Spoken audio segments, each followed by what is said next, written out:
thought I'd break with tradition and do a little gear video. I've got 4 main guitars which I play on jazz gigs, but I wanted to sort of go in order of more sort of general, so guitars which, you know, you'd be able to play on any gig, towards more specialist. I'm going to focus on straight ahead jazz. There are possibilities involving effects and so on, and to be a jazz guitarist now means something quite different to what it meant in like the sort of 1950s. You could be anybody from somebody who's very traditional, like, you know, Ilya Lushtak or Pasquale Grasso playing an Archtop through a small amp, to, you know, fusion virtuosos, or you know, guitarists like Kurt Rosenwinkel and Pedro Martins playing through distortion. They're all jazz guitarists. But I'm going to talk today about getting just like a straight ahead, clean jazz tone. My main amp, I don't know if you can see it behind me, I've set the camera up in a really stupid place clearly, but you can see that there's a Princeton Reverb behind me, which is my main gigging amp. So that's the kind of the sound I'm going for live, usually with a pinch of reverb. Sometimes not, depending on the guitar. Sometimes it's nice to have it completely dry. But not everybody uses that kind of amp. Some people prefer, you know, a polytone.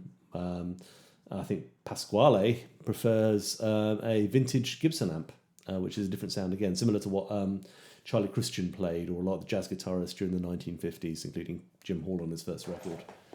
So this is a Telecaster. Now, there's many great jazz guitarists who play Telecasters today. Just top of my head, I think of people like Julian Lage, obviously. Bill Frisell's been quite associated with playing Teles, although he plays lots of different types of guitars. You'll see Telecasters being played a lot on jazz gigs these days. But if you go back into earlier times, you could even see like Ed Bickett, one of the most sort of celebrated straight-head guitarists of all time. Fantastic player. Played a lot with Paul Desmond, using a Telecaster with a humbucker in the neck, admittedly, and getting a beautiful jazz tone out of that. So it's not unusual. It's actually quite common. I mean, I've got funny comments about playing a Tele on jazz gigs over the years. People go like, that's a country and western guitar. It's like, no, it's a Telecaster. It can play anything, you know. For jazz, obviously, we're mostly on the neck pickup.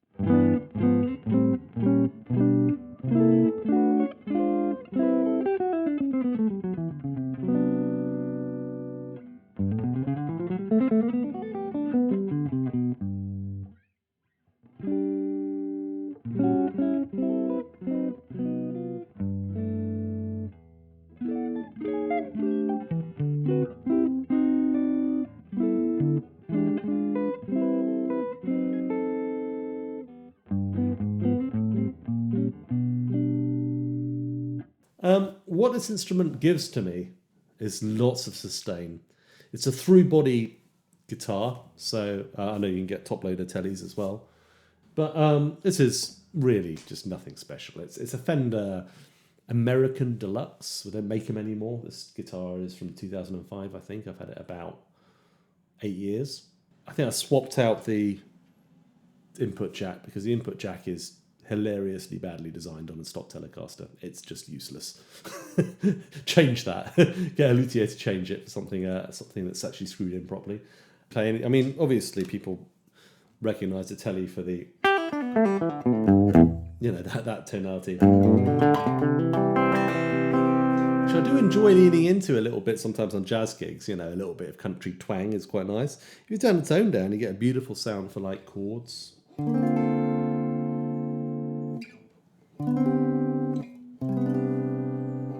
Especially with a bit of delay or reverb or something. And of course, it sounds fantastic with distortion. You can play metal on it if you want to. Teles can just do anything. The only thing I found is probably something which people find generally with Teles, which is that this neck pickup can be a little bit, just a little bit like lacking in something live. You can use a boost pedal or an EQ or something to add something into it. But of itself, I find it doesn't really have a huge amount of a body or presence. And I think a lot of people know this about Telecasters. Generally, everybody's interested in that pickup, right? If they're playing country or rock or whatever. And, you know, maybe it's worth swapping out for a humbucker or getting a humbucker-equipped Tele. If you don't already have one of these, and everybody should have a Tele, but, you know, if you don't already have one of these, this is a great instrument to play jazz on. And you might want to consider, though, getting maybe a Charlie Christian or a P90 in the neck. And probably that's a mod I might do at some point if I have money and time. But for me, this sustaining quality in the top range, really gorgeous for chords, and you can see why Ed Bickett liked it so much. I think he started off just getting a Tele because it's easy to travel with it, but after a while, I think, you know, his sound became inextricably linked to this guitar. And, you know, when you think of how many beautiful chords Ed used to play, you know, it's easy to see why, because it really encourages, for me, that kind of, you know, that kind of sound. Setup-wise, I've just got stock Gauge 11 D'Addario strings on it. They've been on there for about 6 months. Still fine. Yeah, I just sort of have it downstairs, and it's my sort of knocking around guitar. It's quiet, so I can play it in the middle of the night. You know, it's not a problem. Yeah, get a Tele, they're brilliant. So this guitar is the Gibson ES335. And for years, I was holding out against the idea of getting one of these, because I was like, everybody's got one. It's the classic guitar for somebody who doesn't know what they want to play. I was very silly back then. You know, because it can do anything. It looks a bit like a jazz guitar, but, you know, rock stars play this kind of guitar. It's the kind of the blues guitar par excellence, you know. It's fantastic. I mean, I mostly bought this one because I like the colour, and then I sort of bought it off the internet and thought, I kind of want a 335, and I bought it, and it's, you know, the sort of standard low-end 335 as far as Gibsons go. And it came to me and in a box, and then I opened it up and I looked at it and I was like, this doesn't look as nice as it did in the picture.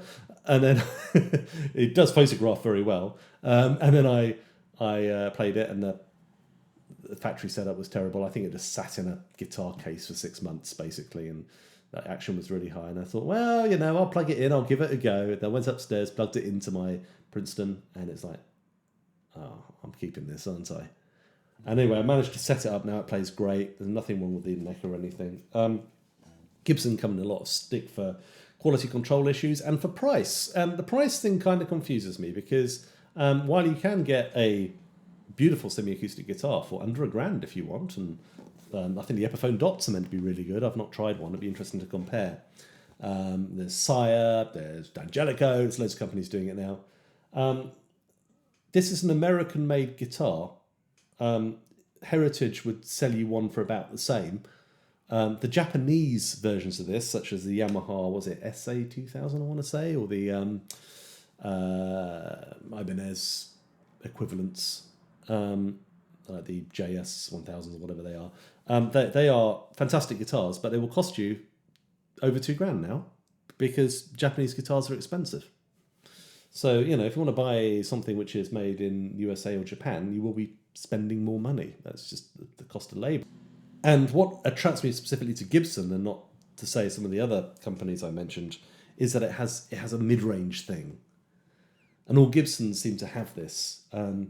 It's almost like an attractive quality, almost. If you're playing on your own, you can hear it and go like, I don't really like that. It's this sort of sound. Sort of peak about 800 hertz. All Gibson guitars seem to have this, and it means they cut through the mix, and they sit in the mix just beautifully. And it's also a fat sounding instrument, so it fills up the band a lot, you know. But the cut was the main thing, which I didn't have at the Tele, which is why I kind of got this guitar as a sort of halfway house between the Tele and the 175. But I've done enough talking. I'll do some playing, so hopefully you can hear that quality for yourself.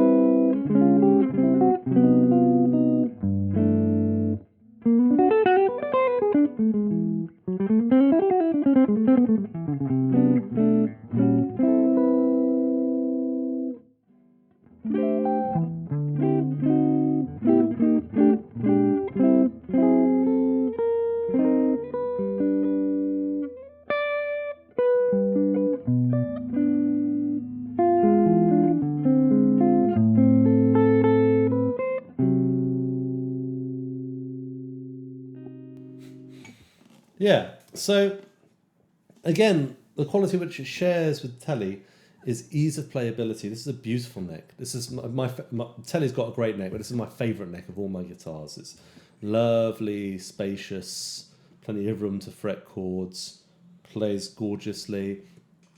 Slightly heavier strings on this than the Tele. I've gone up a gauge on the top two. And I wanted an unwound third on this guitar so I could bend it, but as it turns out, if I bend it, it kind of goes out of tune.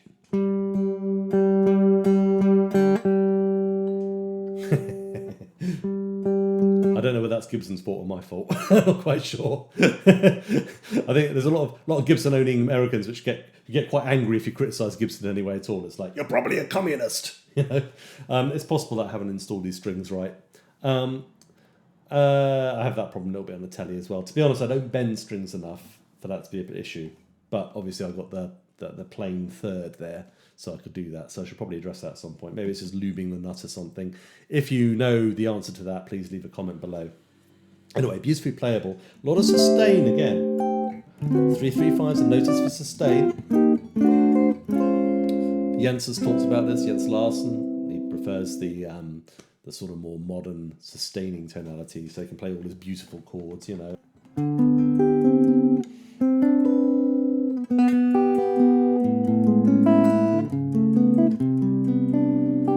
You can definitely do that. The the bridge pickup, sorry, is an interesting sound. Distinct, really distinct from the Fender, you know. Useful, I think. And then if you take this down, I also find the middle position useful too for a.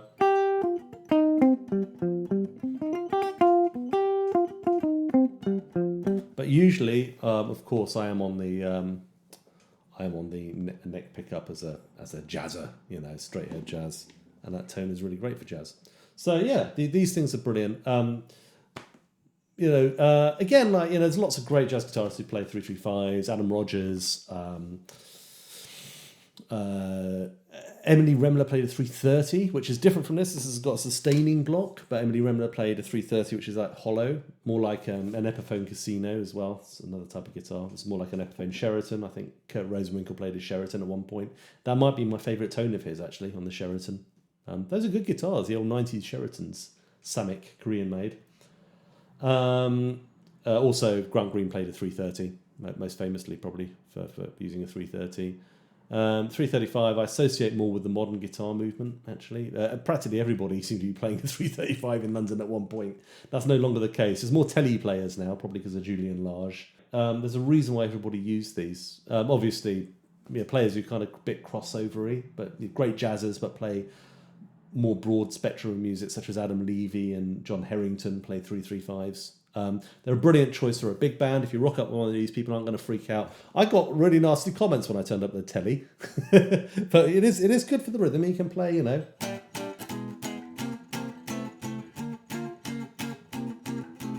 And everybody looks at it and goes like, "Oh, well, that looks like a jazz guitar."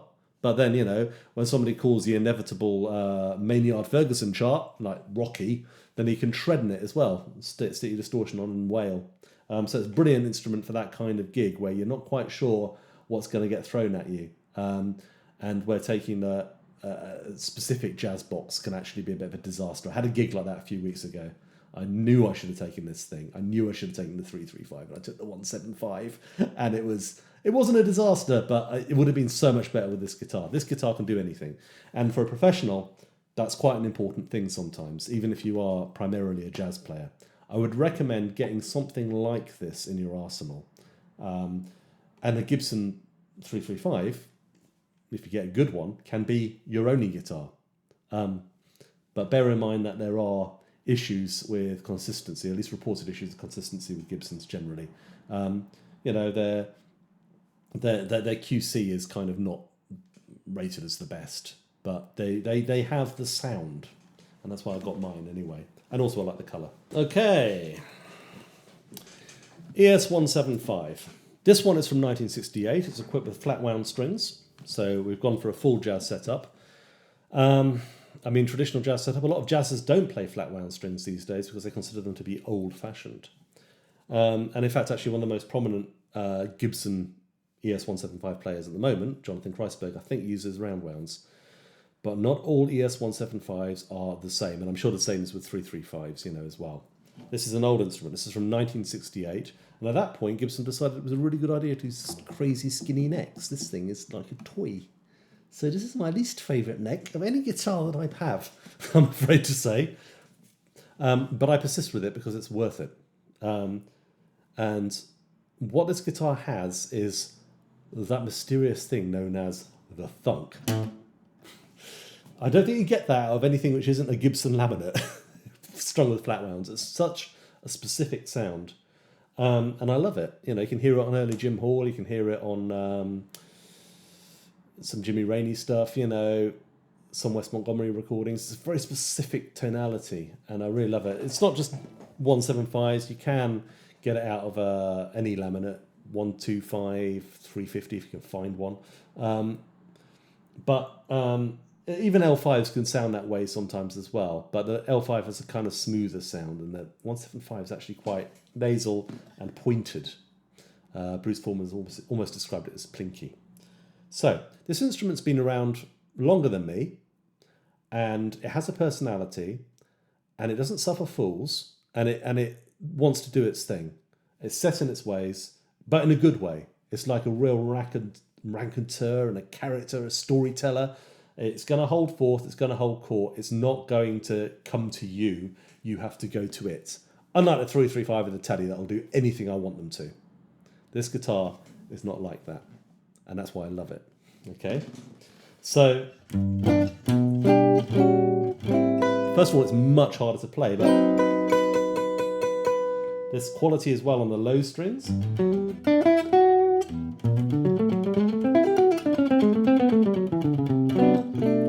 Very addictive.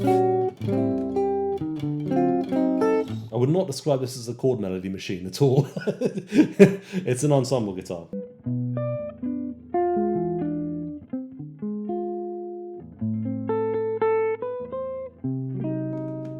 Yeah, it has this sort of...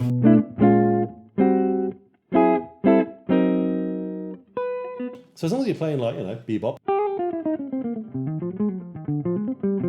that sort of stuff, it's fantastic, you know. I mean, bebop, straight ahead, jazz, even swing, I can get a good rhythm sound out of it, actually. I love it for that. I love to stick it straight into my Princeton reverb. No reverb on it. Might try and cut the reverb on this so you just get the dry sound. It's immediate. It's it cuts through. It's not. I wouldn't even describe it as being a mellow sounding guitar, although it can be.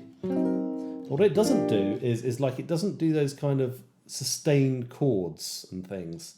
And listening back to the album that I did, the Anansi Blues album, which was all recorded on this guitar, you know, again, like don't sleep on the bridge pickup on a double pickup 175. This is a really cool sound.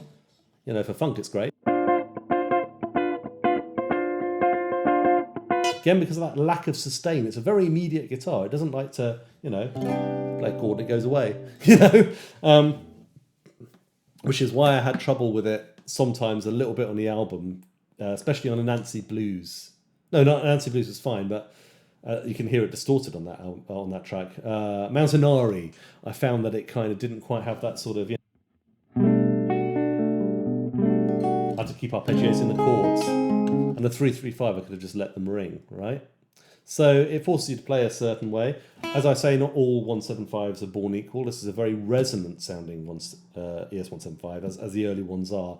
About 1970, takeover of Norlin, of Gibson by the Norlin Company, the guitars tend to become a bit heavier and a bit more electric. And this is the type of ES175 that Kreisberg plays, Jonathan Kreisberg. And he gets a more sustaining tone out of it. But not sustaining, I think, as he would get from a 335. Now, this neck, this business going on here, is probably the thing which depresses the value of these guitars, the 68 slightly, across the board. You know, same for 335s, although Larry Colton plays a late 60s ES335, which is not a collector's item in that way. I mean, it is because he played it, but it has a similar sort of neck, and he doesn't seem to have a problem. So, it's in the fingers, people. Right, but that does depress the value of this guitar slightly compared to, let's say, the 50s ones, you know, or the early 60s ones like Steve Howe or Pat Metheny has, you know.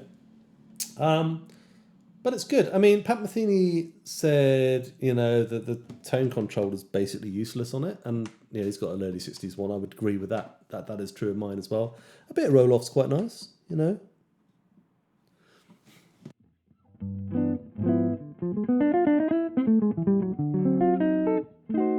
you know, and also I like volume roll off on this, which produces a more acoustic tonality for the guitar as well.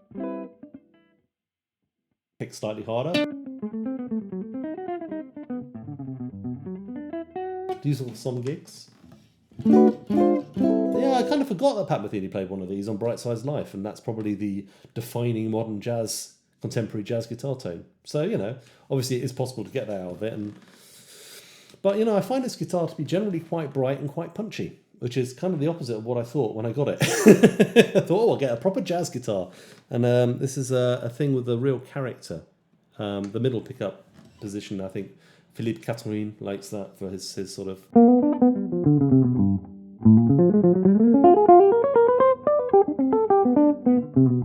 You know, for his playing. I haven't really bonded with the middle pickup position, but yeah, the problem with the 175s is that Gibson's not making them anymore, so the price has probably gone up. So you're looking for something that's a bit like a ES175. There's nothing quite like the real thing though. There's loads of great laminate archtops out there. Ibanez, D'Angelico, all the rest of them, they all play great and they all sound good. But this is a very specific character of an instrument. And I think that if you've absolutely got to have it, you have to have the ES175. And I didn't know I was looking for this sound.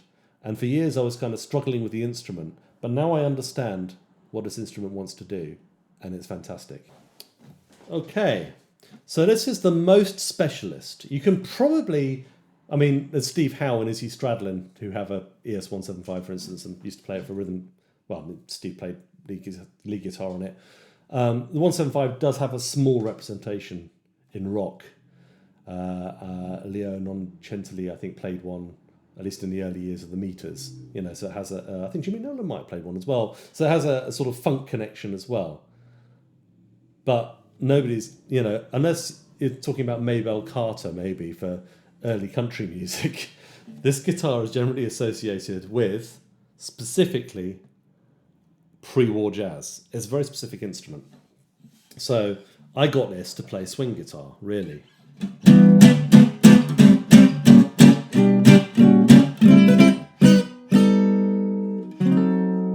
And you can hear that it has that stridentness and volume when I play it acoustically. And it's great for...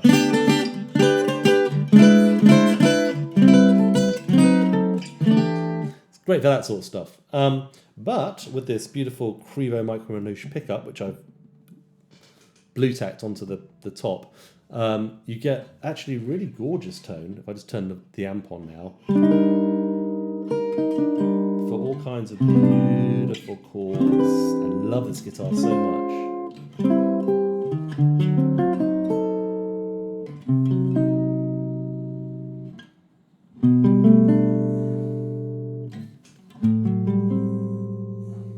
This is lovely. I've had it for about 10 years and it's just got better and better. This is not a guitar that ever got a sound, an amplified live sound that I like out of. Ever. It's always been a recording guitar, really. I've played this live loads, but I've never been happy with the sound. There's something about the squeakiness of it. I don't know what it is. One day I will find a sound I like. But in terms of just recording, either acoustically or with this pickup, I just find it produces a really great tone. I love it. And I've got a lot of compliments on my tone when I've recorded with this instrument. I've used it for the Balagan Cafe Band album, and I used it for recently for a session alongside the 175 for like a podcast. I'll try and put a link to. And it just records fantastically. So I think, as Adam Rafferty said, that sometimes you have recording guitars and live guitars, and it's true. This guitar is a pain in the bottom to deal with live. I should really just have the good sense not to use it. I take the 175 or the 335, plug it in, it sounds fantastic. Just stick it. The 175 you can stick straight into the PA and it sounds amazing, you know.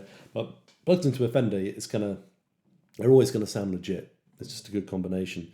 With this guitar, I've mucked around with all kinds of amplifiers, preamps, everything else, even with a magnetic pickup, and it can sound good through a PA with an acoustic preamp. It can sound very acoustic, which can be good for the traddy stuff. But in terms of just getting a beautiful sound, like I can sitting here, what I think is a beautiful sound, It's you know, I'm not going to do it. But I mean, this guitar, I picked it up for 350 quid because the people who had it in their shop didn't know what to do with it. I mean, who buys acoustic archtops apart from weirdos like me?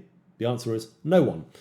Okay, so they have this guitar, they don't know what to do with it, they sell it cheap because they want to get rid of it. And I picked it up, and I've never been happier with the purchase, to be honest with you. It's quite funny that it costs almost like an eighth of what my 335 costs, and I just love playing it so much. The neck is a bit of an impediment for some. It's got a bit of a triangular profile. I really don't mind it. I think it's great, but yeah, it can be a bit of a obstacle for a few people. It's actually a lot less severe than the neck profiles of the actual guitars this is based on, which is an early L5 from like the late 1920s. Now, the thing is, this is an all carved guitar as well, which is amazing, made in China. You can get all carved archtops from Eastman for about, I think these are about £1,000 now, so running £2,000, £3,000. But I think you'd be lucky to pick one up for £2,000 now, actually. But they're different animals. They have great acoustic sound, but they're much more like flat top guitars. Those guitars are voiced like, I think they're designed using Benedetto's designs, Bob Benedetto, which is a different school than the Gibson approach. And if you're looking for something like this, I think Benedetto just put their own version out for about $50,000. There's the Collins 8016, which if you can find one, I think they're about 12 at least, 12,000. Going a little bit cheaper, I think DuPont did a copy of the early L5 for about 4, maybe 5, probably 6 now. It's a lot. Maybe you'll find an independent maker will make you one for not too far north of $10,000. But I mean, once you get into carved archtops, it's a different world, right? There is nothing like this guitar for that price point. You won't find anything like it. All the other guitars are pressed tops or they're laminates, and a lot of them can sound really good. Like I really like the Go Down Fifth Avenue, but acoustically, it's not the same. It's not the same animal. They might look similar, but don't be fooled. So this is really a very specialist instrument. But I do like the amplified sound. Now, obviously, the L5, a lot of people connect that with like Wes Montgomery. He played an electric version of L5, a CES, I think, if I remember correctly. And that's kind of a different animal. While those guitars are still, in the 50s and 60s, still quite resonant, the modern L5, including the Wes Montgomery model, I believe is a lot more thickly built and more like an electric guitar, which some people prefer. But it's a different animal from this, right? And I've played gigs on this purely acoustic, no amplification at all, and it's projected great.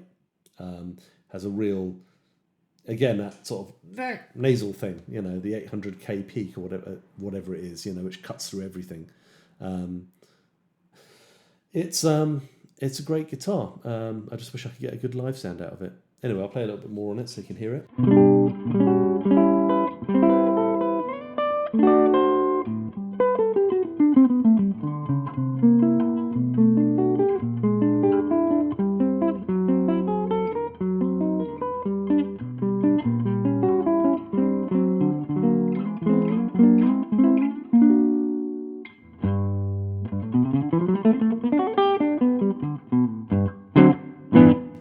Anyway, thanks for watching. I hope you found that interesting, me rambling on about my guitars. A lot of the differences are found in the way they feel and the way they respond. They all have a very different personality. And I'll see you in the next one. Thanks for watching.